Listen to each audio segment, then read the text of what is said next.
Good morning. Welcome to JKICC. My name is Pooja and I am here to teach you daily current affairs. So without getting a further ado, let's get started with the first news of the day is Semeru volcano of Indonesia. तो एक ये volcano अरप्ट हुआ है कहाँ पे, Indonesia में। तो आप मुझे मैप में देख के बताएं कि इंडोनेशिया जो कंट्री है वो कहाँ पे है, whether it is A part of Asian countries और नॉट, और इंडोनेशिया की कैपिटल क्या है। तो आप ये जो इस पिक्चर में देख रहे हैं कि रिंग ऑफ फायर, ये जो इंडोनेशिया वाला जो रीजन है, ये जो पैसिफिक ओशन का ये पूरा रीजन है, ये रिंग ऑफ फायर के अंदर आता है। ठीक है, तो ये वाला पूरा का पूरा रीजन कौन सा है, रिंग ऑफ फायर वाला। ठीक है, तो इंडोनेशिया जो है ये कहाँ पे है, आप जरा मैप में देख के बताओ कि इंडोनेशिया कहाँ पे है। ये रहा इंडोनेशिया वाला पोर्शन। ठीक है, ये इंडिया दिख रहा है आपको, एशिया, यहाँ से नीचे ये ऑस्ट्रेलिया के ऊपर है इंडोनेशिया का रीजन। तो आप ये देखोगे जो कि ये वाला एरिया कहाँ पे फॉल कर रहा है, रिंग ऑफ फायर के अंदर। तो सबसे पहले मैं बात करती हूँ सुमेरू वॉल्केनो की। सुमेरू वॉल्केनो जो है ये कहाँ इरप्ट हुआ है, इरप्टेड इन इंडोनेशिया। इंडोनेशिया में कहाँ पे, ईस्ट जावा प्रोविंस, एक जावा सी है इंडोनेशिया में, इंडोनेशिया के पास, और वहां पे ये इरप्ट हुआ है ये वॉल्केनो। अदर यहाँ पे कुछ और भी वॉल्केनोज जो हैं प्रीवियसली देखे गए हैं जो यहाँ पे इरप्ट हुए हैं, और उन वॉल्केनोज के नाम क्या है, मेरापी वॉल्केनो, ये भी जावा सी के पास इरप्ट हुआ है, and other one is समेरू volcano. ठीक है, सॉरी, सीनाबंग वॉल्केनो। सीनाबंग जो वॉल्केनो था ये कब इरप्ट हुआ, ये 2019 में इरप्ट हुआ है।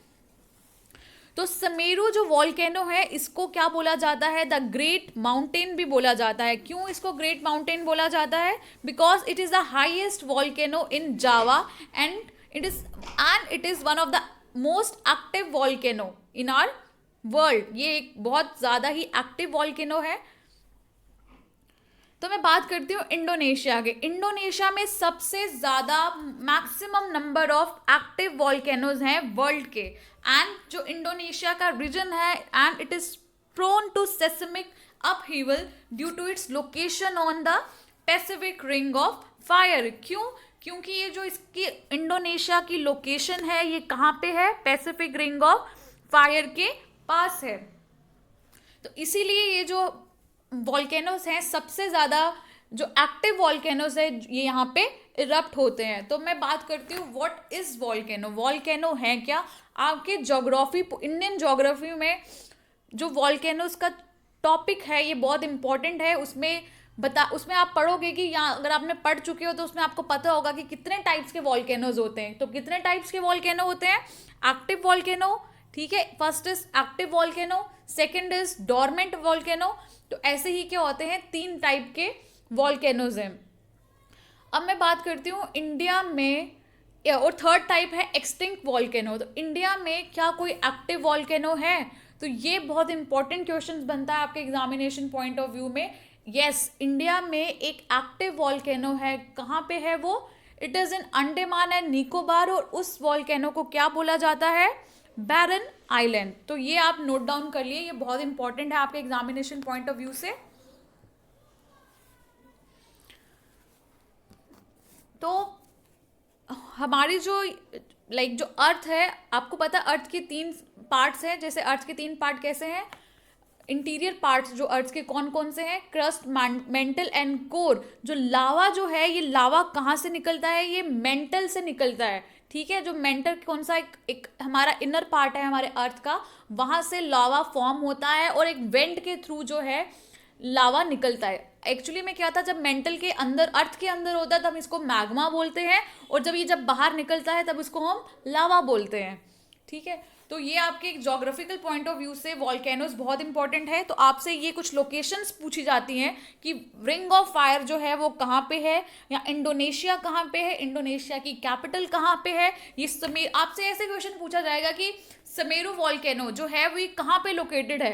तो समेरू वॉल्केनो या सीनाबंग वॉल्केनो या Merapi volcano is located in Java sea, which is the, वो कौन सी कंट्री का पार्ट है, इंडोनेशिया का पार्ट है। तो हम चलते हैं अपनी सेकंड न्यूज की तरफ। Second news is Kevadia. What मतलब केवाड़िया ये क्यों न्यूज में है, क्योंकि पीएम मोदी ने रिसेंटली एक कुछ 8 ट्रेन को वहां से फ्लैग्ड ऑफ किया है जो कनेक्ट करेंगी Kevadia as a place in Gujarat जहां पे स्टेचू ऑफ यूनिटी लोकेटेड है to the different regions of India और वर्ल्ड।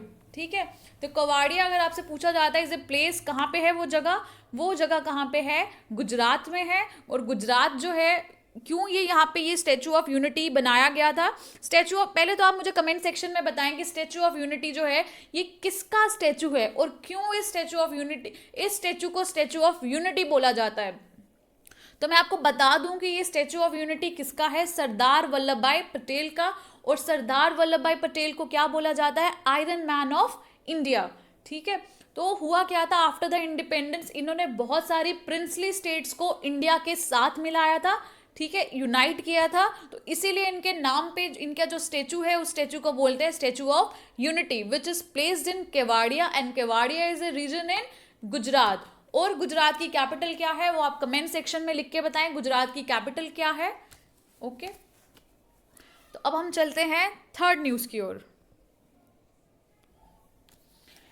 ये एक न्यूज में है, रशिया ने एग्जिट किया है कहां से, ओपन स्काई ट्रीटी से। ठीक है, रशिया ने एग्जिट किया है ओपन स्काई ट्रीटी से। तो लास्ट ईयर 2019 में एक न्यूज थी कि यूएस ने, यूनाइटेड स्टेट्स ऑफ अमेरिका ने, ट्रम्प एडमिनिस्ट्रेशन ने एग्जिट किया था ओपन स्काई ट्रीटी से। और अब जो रिसेंट जो न्यूज आई है वो ये आई है कि रशिया ने इसको एग्जिट किया है ओपन स्काई ट्रीटी को।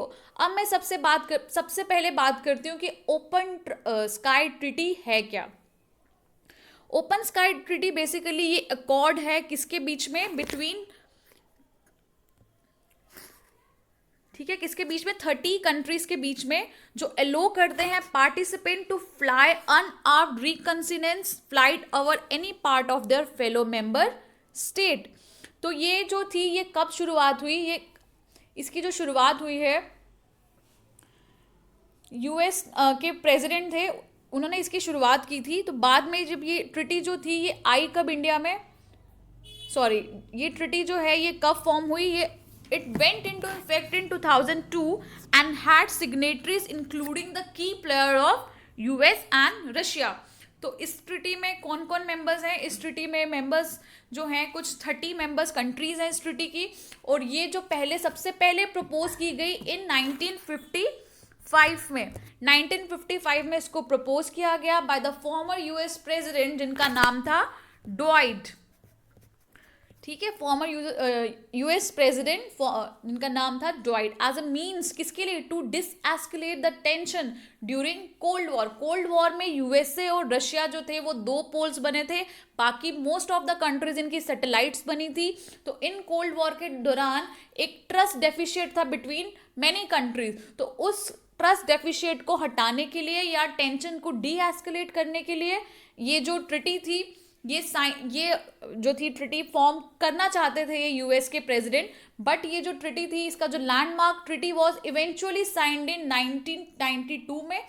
1992 में इसको साइन किया गया between the NATO members and former Warsaw pact. ठीक है, नेटो मेंबर्स किसके मेंबर्स थे, यूएसए ने जो एक ऑर्गेनाइजेशन बनाई थी, और वार्सा पैक्ट था जो सोवियत यूनियन थी, जो आज का रशिया है पहले सोवियत यूनियन था। जो सोवियत यूनियन की जो कंट्रीज थी जो उनकी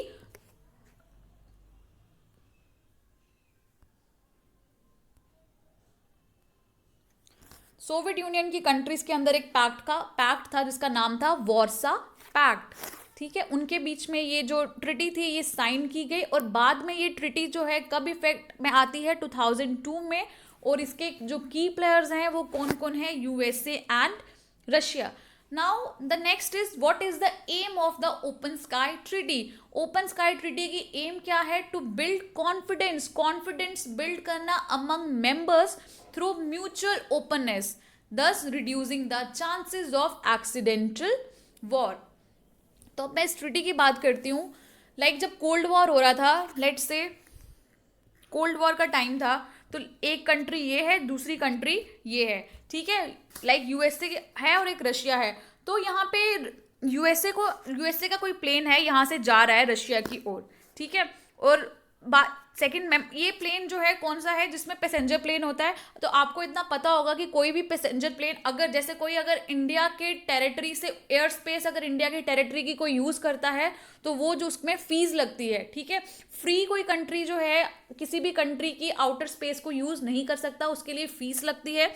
तो अगर कोई प्लेन ऊपर से आ रहा है तो वो ऊपर से अगर वो खड़ा है तो वो देख सकता है कि इस कंट्री में क्या क्या चीज़ें हो रही है। लाइक कोल्ड वॉर के टाइम पे अगर यूएसए का प्लेन रशिया के ऊपर से जाता था तो वहां से उनको पता चलता था कि वहां पे जो हलचल हो रही है या मिलिट्री मूवमेंट्स हो रही है, मिलिट्री एक्सरसाइजेज हो रही है, तो वहां से उसके बारे में उनको पता चल जाता था कि इंटीरियरली क्या चीज़ें हो रही हैं।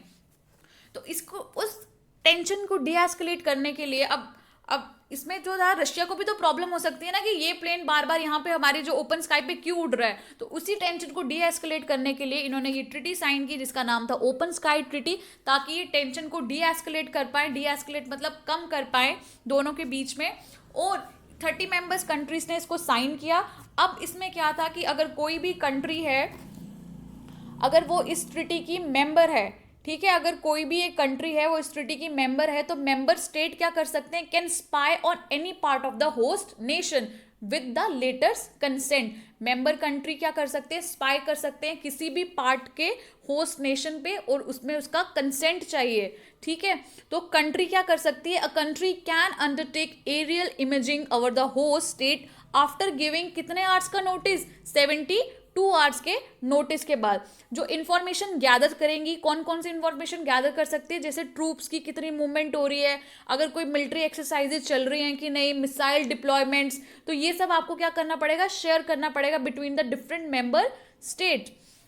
तो इस ट्रिटी में ये था। तो लास्ट ईयर क्या हुआ, ये जो ट्रिटी साइन हुई है लास्ट ईयर ट्रम्प एडमिनिस्ट्रेशन ने इस ट्रिटी से एग्जिट करने का बोल दिया कि वी लाइक यूएसए जो है वो एग्जिट कर रही है ओपन स्काई ट्रिटी से। तो अब रशिया बोलता है कि मैं भी इस ट्रिटी से क्या कर रहा हूँ, एग्जिट कर रहा हूँ। क्यों? रशिया ये रीजन देता है कि जैसे यूएसए के एलाइज कौन है, यूरोपियन नेशंस यूएसए के एलाइज हैं। तो अगर यूएसए किसी यूरोपियन नेशन को बोलता है कि आप जो है रशिया पे चेक रखो कि कौन सी फ्लाइट्स इसके कौन सी लाइक चीज़ें एक्सरसाइजेज जो हैं, कोई हलचल जो हो रही है तो हमें बताओ। तो इसलिए रशिया ने क्या कहा कि यूएसए के तो बहुत सारे एलाइज हैं जो इस ट्रिटी के मेंबर है, तो इसीलिए वो इस ट्रिटी को एग्जिट करते हैं, क्योंकि अब यूएसए खुद तो इस ट्रिटी से बाहर आ गया है। यूएसए के ऊपर अब कोई भी प्लेन आके नहीं देख सकता कि या कोई इन्फॉर्मेशन नहीं यूएसए देगा कि कौन सी चीज़ें जो वहाँ पे हो रही हैं, कोई मिलिट्री एक्सरसाइजेज हो रही हैं, मिलिट्री ट्रूप्स गैदर हो रहे हैं, तो वो सब देख नहीं सकता। तो इसीलिए रशिया ने भी इसको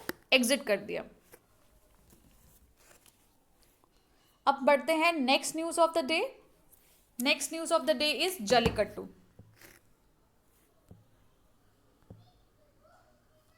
jallikattu is a sports festival. अगर मैं बोलूं स्पोर्ट इवेंट है ये, कहाँ का, कौन सी स्टेट का, तमिलनाडु का। तो ये एक न्यूज़ में आया है, क्योंकि असेंबली पोल्स जो हैं वो होने वाली हैं तमिलनाडु में। तो ये जल्लीकट्टू जो है ये पोंगल फेस्टिवल के दौरान होता है। और जल्लीकट्टू है क्या, it is a traditional bull taming sport have caught the attention of the political parties. तो ये लाइन तो आपके लिए इंपॉर्टेंट नहीं है। What is important for you, what is jallikattu और ये कौन सी स्टेट में होता है और जल्लीकट्टू है क्या। जल्लीकट्टू बेसिकली है क्या, it is a taming sport. Bull को टेम करने का ये स्पोर्ट है। ये जो कहाँ पॉपुलर है, तमिलनाडु में पॉपुलर है। Jallikattu is celebrated in the second week of January की सेकेंड वीक में सेलिब्रेट होता है during the Tamil harvest festival, जिसको हम बोलते हैं पोंगल। तो आप मुझे कमेंट सेक्शन में बताइए डिफरेंट स्टेट्स के हार्वेस्ट फेस्टिवल। तो ये जल्लीकट्टू था, ठीक है। जल्लीकट्टू के लिए आपके लिए एग्जामिनेशन पॉइंट ऑफ व्यू से क्या इंपॉर्टेंट है कि ये है क्या, बेसिकली ये बुल टेमिंग स्पोर्ट है जो कहाँ पॉपुलर है, तमिलनाडु में पॉपुलर है। और ये कब होता है, सेकेंड वीक ऑफ जनवरी में होता है during the Tamil harvest festival. ये जो जल्लीकट्टू जो इवेंट है, ये स्पोर्ट है, ये 2000 पुराना है। कितना पुराना, 2000 ईयर्स ओल्ड, ठीक है, 2000 पुराना है। ये एक कम्पिटेटिव स्पोर्ट है जिसमें यहाँ तो एक इवेंट है जिसमें क्या किया जाता है, बुल का जो ओनर होता है उसको क्या किया जाता है, ऑनर किया जाता है। किसके लिए, बुल ओनर को क्या किया जाता है, ऑनर किया जाता है जो इसको रेयर करता है them for mating. As such तो बुल का तो कोई काम नहीं है, आजकल कितने आर्टिफिशियली हम यूज करते हैं, ठीक है, काउज वगैरह को उनके रिप्रोडक्शन सिस्टम के लिए। तो बुल ये नेचुरली मेटिंग के लिए बुल को जो रेयर किया जाता है, इसीलिए बुल्स के जो ओनर्स हैं उनको ऑनर के लिए ये फेस्टिवल किया जाता है। और ये फेस्टिवल 2000 पुराना फेस्टिवल है क्या jallikattu? It is a violent sport in which, एक ये वायलेंट स्पोर्ट है जिसमें कंटेस्टेंट क्या करते हैं, ये टेम करते हैं बुल को फॉर अ प्राइज। अगर तो ये फेल हो गए, ठीक है, तो जो बुल का ओनर है उसे प्राइज मिलेगा। जैसे आप इस पिक्चर में देख रहे हो ये कैसे लोग जो है पार्टिसिपेंट जो बुल को टेम कर रहे हैं। अगर तो जिसमें बुल जीत गया, अगर बुल जीतता है तो प्राइज किसको मिलेगा? ओनर को। और अगर ये जो कंटेस्टेंट जीतते हैं तो प्राइज किसको मिलेगा? इन कंटेस्टेंट को, ठीक है। तो इसीलिए आपके लिए ये इंपॉर्टेंट है। क्यों? क्योंकि ये एक स्पोर्ट इवेंट है और ये बहुत 2008 से जो है ये न्यूज़ की हेडलाइंस बना हुआ है। और अभी भी जो इसका फिर उसके बाद क्या होता है, बड़ी एनिमल ऑर्गेनाइजेशंस थी, ठीक है, एनिमल वेलफेयर ऑर्गेनाइजेशंस थी जो इसके अगेंस्ट थी इस फेस्टिवल के। तो इसीलिए अभी भी इसका केस जो है वो पेंडिंग है सुप्रीम कोर्ट में। सुप्रीम कोर्ट में हायर बेंच पे ये जो केस है ये पेंडिंग है। अब हायर बेंच डिसाइड करेगी कि वेदर जल्लीकट्टू को ये फेस्टिवल जो है ये ऑर्गेनाइज किया जाना चाहिए या नहीं किया जाना चाहिए।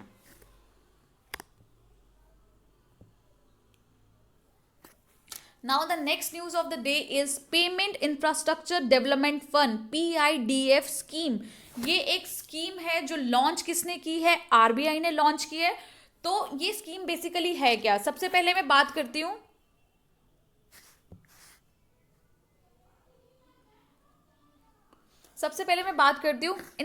ये बेसिकली क्या है? एक फंड है मतलब पैसा है, ठीक है। किसके लिए पैसा है? इंफ्रास्ट्रक्चर डेवलपमेंट के लिए पैसा है। क्या ये इंफ्रास्ट्रक्चर, कौन से इंफ्रास्ट्रक्चर को डेवलप करने के लिए? क्या ये रोड्स डेवलप करने के लिए है या ये बिल्डिंग्स बनाने के लिए? नहीं, ये पेमेंट के इंफ्रास्ट्रक्चर को डेवलप करने के लिए है, ठीक है। ये पेमेंट के इंफ्रास्ट्रक्चर को डेवलप करने के लिए ये स्कीम बनाई गई है। और ये किसने लॉन्च की है? लॉन्च बाय द आरबीआई ने इसको लॉन्च किया है। और इसकी एम क्या है कि जहां पे पेमेंट, जैसे आप आजकल शॉपिंग करने जाते हो तो वहाँ पे सबके पास पीओएस सिस्टम होता है, ठीक है। जैसे आप इस पिक्चर में देख रहे हो कैसे पीओएस सिस्टम होता है, तो वहाँ के थ्रू आप अपना कार्ड वगैरह स्वाइप करते हैं ऑनलाइन पेमेंट के लिए। तो उसके इंफ्रास्ट्रक्चर के लिए गवर्नमेंट ने ये फंड तैयार किया है ताकि कोई अगर शॉपकीपर हैं या कोई मॉल ओनर्स हैं, ठीक है, कोई भी रेस्टोरेंट के ओनर्स हैं, अगर ये पीओएस सिस्टम जो है अपने वहाँ पे रखता है तो उनको ये जो पीओएस का पूरा सिस्टम है ये सब्सिडाइज रेट पे मिल सके। इसीलिए ये जो फंड है ये तैयार किया गया है। What is the aim of this scheme? The aim is to subsidise deployment of payment acceptance infrastructure in tier 3 से टायर 6 सिटीज की। एंड स्पेशली फोकस किस पे किया है? नॉर्थ ईस्टर्न स्टेट्स पे फोकस किया गया है। Fund will be operational for 3 years. 3 साल के लिए फंड ऑपरेशनल है। कहाँ से? फ्रॉम जनवरी 1, 2021 से। और ये एक्सटेंड होगा फॉर मोर 2 ईयर्स। तो ये जो इसकी इम्प्लीमेंटेशन है जो टारगेट्स की, ये कौन मॉनिटर करेगा? The implementation of the targets shall be monitor bye the RBI. तो मैंने आपको बात करती हूँ मैं आरबीआई की, मैंने आपको लास्ट क्लासेस में भी बताया है, लास्ट वीडियोस में भी आप देखोगे कि आरबीआई पे मैंने बहुत ज़्यादा फोकस किया है कि जो आरबीआई जो है ये कब बना, ठीक है, आरबीआई की पावर्स क्या हैं, आरबीआई किस किस चीज़ों को रेगुलेट करता है। तो ये आप पुरानी वीडियोस में जाके देख लो कि what are the functions of RBI. The next news of the day is legal entity identifier. Legal entity identifier को इंट्रोड्यूस किया गया है। और ये इसको किसने इंट्रोड्यूस किया है? इसको आरबीआई ने इंट्रोड्यूस किया है। आरबीआई ने इसको इंट्रोड्यूस किया है किसके लिए? For large value transaction in centralise payment system. Large value की ट्रांजेक्शन के लिए। और कितनी वैल्यू? अगर कोई ट्रांजेक्शन 50 करोड़ से ज़्यादा है उसकी जो ट्रांजेक्शन्स के लिए इस जो लीगल एंटिटी आइडेंटिफायर को इंट्रोड्यूस किया गया है। लेट्स से अगर आप कोई ट्रांजेक्शन करते हैं और जिसमें ट्रांजेक्शन का अमाउंट 50 करोड़ से ज़्यादा है तो आपके लिए ये मैंडेटरी है। आप क्या मैंडेटरी है? Legal entity identifier. तो ये LEI है क्या? ये बेसिकली 20 डिजिट नंबर है जो किसके लिए यूज होता है? Use to uniquely identify parties to financial transaction world wide. ठीक है, ये किसी भी कोई भी जो ट्रांजेक्शन कर रहा है उसके पास ये नंबर होना चाहिए, ये 20 डिजिट का नंबर होता है, और ये आइडेंटिफाई करेगा, यूनिकली आइडेंटिफाई करेगा पार्टीज को, उन पार्टीज को जिसने ये ट्रांजेक्शन्स की हैं, ठीक है, वर्ल्ड वाइड। ऑब्जेक्टिव क्या है? ऑब्जेक्टिव है इसका improve the quality and accuracy of financial data system for better risk management. अगर आरबीआई को या बैंक्स को पता होगा कि इतनी बड़ी बड़ी अमाउंट की ट्रांजेक्शन हुई हैं या किसने वो ट्रांजेक्शन्स की हैं, तो इससे क्या होगा, रिस्क मैनेजमेंट जो होगा वो बहुत अच्छे से हो पाएगा। जैसे फाइनेंशियल क्राइसिस आपको 2008 में देखने को मिलेगा, तो ऐसे क्राइसिस को रोकने के लिए ये जो है LEI बना है, और वर्ल्ड वाइड जितनी भी ट्रांजेक्शन्स होंगी उसके बारे में आपको पता चल जाएगा, ठीक है। RBI has now decided to introduce the LI system for all the payment transaction जिनकी वैल्यू कितनी होगी, 50 करोड़ से ज़्यादा होगी, ठीक है, 50 करोड़ से ज़्यादा। और जो क्या यूज़ करेंगे, जैसे आपने नेफ्ट का नाम सुना होगा, नेफ्ट बैंकिंग, आप ऑनलाइन बैंकिंग करते हैं, रियल टाइम ग्रॉस सेटलमेंट करते हैं, ठीक है, तो उन ट्रांजेक्शन के थ्रू अगर 50 करोड़ से वैल्यू ज़्यादा है तो हर एक इन्वेस्टर को, या जो बैंक्स में पैसे वैसे जो ले रहा है, लोन ले रहा है या कुछ इन्वेस्टमेंट कर रहा है, उसको ये 20 डिजिट का नंबर लेना बहुत ज़रूरी है। तो इंडिया में जो LEI है, लीगल एंटिटी आइडेंटिफायर, ये कौन प्रोवाइड करता है? ये legal entity identifier India limited एक ऑर्गेनाइजेशन है, वो प्रोवाइड करती है, जो which is recognised by RBI. RBI ने उसको रिकॉग्नाइज किया है as the issuer of the LEI, under payment and settlement system, payment and settlement system act 1927, ठीक है। इस एक्ट के अंदर जो लीगल एंटिटी आइडेंटिफायर को रिकॉग्नाइज किया गया है by the RBI as the issuer of the LEI। Now the last news of the day is